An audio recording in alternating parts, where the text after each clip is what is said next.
خب دوستان من، این آمارها چی به ما نشون میدن؟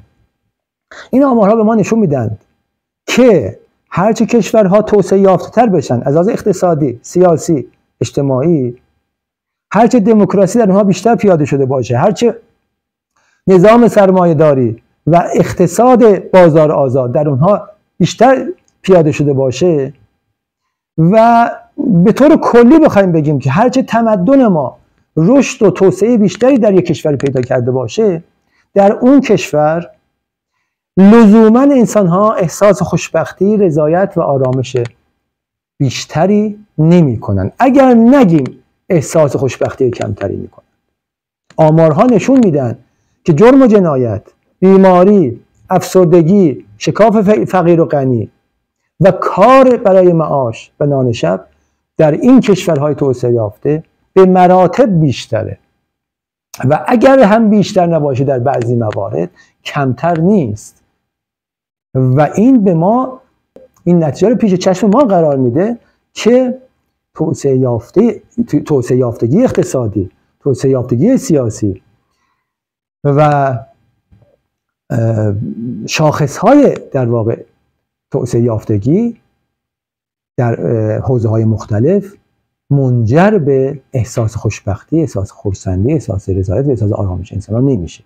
خب اگر واقعاً رشد توسعه اقتصادی، رشد توسعه سیاسی، دموکراسی و رشد توسعه اجتماعی اگر منجر به احساس رضایت و خرسندی و به آرامش و خوشبختی انسان نمیشن، چه سودی برای ما انسان ها دارند دوستان من؟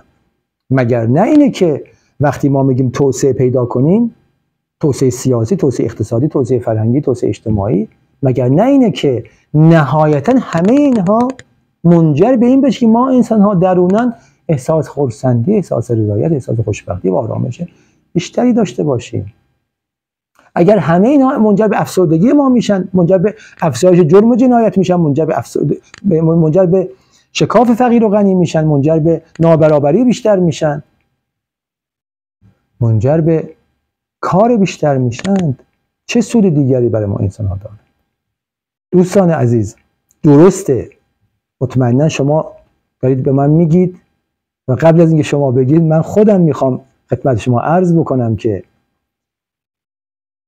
درسته کشورهای دموکراتیک مسلماً بهتر از کشورهای دیکتاتوری هستند. کشورهای توسعه یافته مسلماً بهتر از کشورهای عقب مانده و توسعه نیافته هستند. شکی تو این نیست.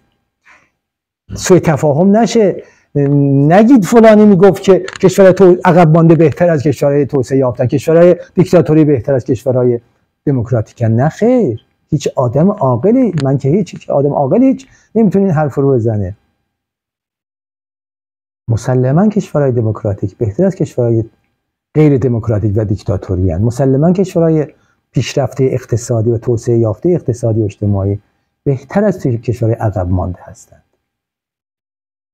و مهاجرت ها بر روی این سیاره اینو نشون میده که انسان ها از کدوم کشورها به کدوم کشورها مهاجرت میکنند و سعی دارن مهاجرت کنند. ولی یک سوال دوستان من، یک سوال بسیار اساسی و مهم، این که میگیم کشورهای دموکراتیک بهتر از کشور دیکتاتوری، این که میگیم که کشور توسعه یافته بهتر از کشور عقب ماندن، چقدر بهترند؟ چقدر بهترند؟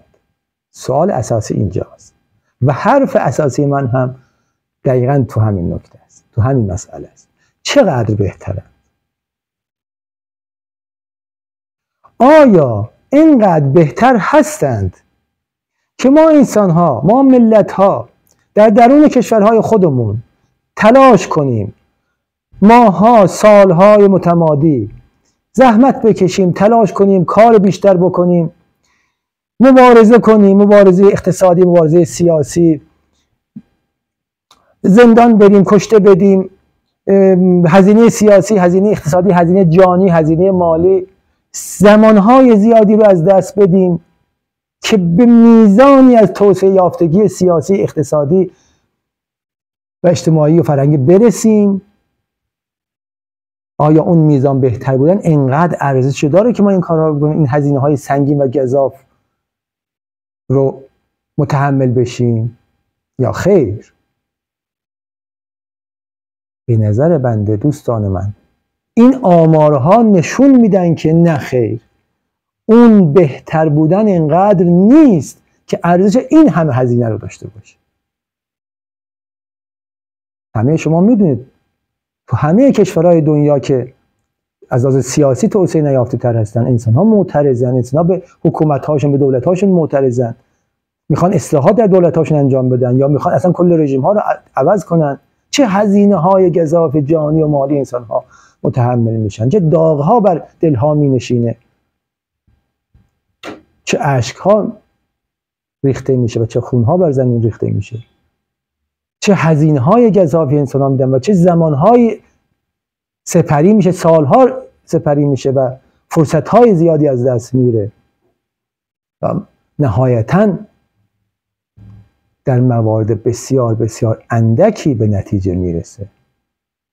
تاریخ رو خوندید، همه ما خوندیم و میدونیم و همین امروز در روزگار خودمون در چارگوشه جهان رو میبینیم که این اصلاحات در کشورها به چه نتایجی میرسه و کدوم یکی از اونها، چند درصد اونها به نتایج مثبت و کامل میرسه. کشورهای دموکراتیک رو امروز ما بخوایم آمارشون رو بگیریم، آمارها رو مراجعه کنید. همین چند دقیقه پیش قبل از اینکه من این ویدیو رو چیز کنم، آخرین آمار رو من خوندم. یه جایی نوشته بود 19 تا کشور دموکراتیک کامل در جهان وجود داره، یه جایی نوشته بود 23 تا کشور دموکراتیک کامل وجود داره از بین 200 خورده کشوری که در جهان وجود داره. این نشون دهنده چیه؟ نشون دهنده این که اکثر کشورها موفق نشدن دیگه. اینکه موفق نشدن نشون دهنده این نیست که انسان تلاش نکردن، تلاش کردند، نتونستن دموکراسی رو پیاده کنن. حالا نوشته بود 23 تا کشور دموکراسی کامل، 50 تا کشور دموکراسی ناقص. فرض کنیم 70 تا کشور دموکراسی ناقص و کامل وجود داره. بقیه 100 خورده کشورها دموکراسی توشون وجود نداره و نتونستن پیاده کنن. این نشون میده که پیاده کردن دموکراسی، پیاده کردن اقتصاد توسعه یافته بسیار بسیار هزینه بالایی داره. و تمام صحبت من دوستان من اینه که اون هزینه بالا ارزش اینو نداره که یک مقدار کوچولو تو کشورهای توسعه یافته مثلا انسان‌ها احساس آزادی بیشتری بکنن، بتونن بر سر رهبران خودشون فریاد بکشن، انتقاد کنن، فوششون بدن، همین و بس. اون فریادها باعث نمیشه که نابرابری از بین بره. اون فریادهایی که توی کشورهای دموکراتیک انسان‌ها بر سر رهبرانشون میکشند و انتقادهایی که میکنن، کتاب‌هایی که مینویسن، فوش‌هایی که میدن، الله ناسزاهایی که میگن، باعث نمیشه که شکاف فقیر و غنی در اون کشورها کمتر بشه. باعث نمیشه که جنگ بر روی این سیاره از بین بره. باعث نمیشه که دولت‌هاشون مبادرت به جنگ و کشتار انسان‌ها در سراسر این سیاره نکنند. توسعه یافتگی اقتصادی باعث نمیشه که انسان‌ها احساس خوشبختی بیشتری بکنند. اگر نگیم احساس خوشبختی کمتری بکنند. چون دیکتاتوری اقتصادی بیشتر از دیکتاتوری سیاسی روح و روان ما انسان‌ها رو تحت فشار و آزار و اذیت قرار میده. دیکتاتوری اقتصادی یعنی اینکه همه چیز به پول وابسته است و شما بخواید از مواهب زندگی، از تفریحات و از نعمات زندگی برخوردار باشید، باید پول بیشتری داشته باشید. من وارد بحث پول نمیشم که قبلا صحبتش زیاد کردم.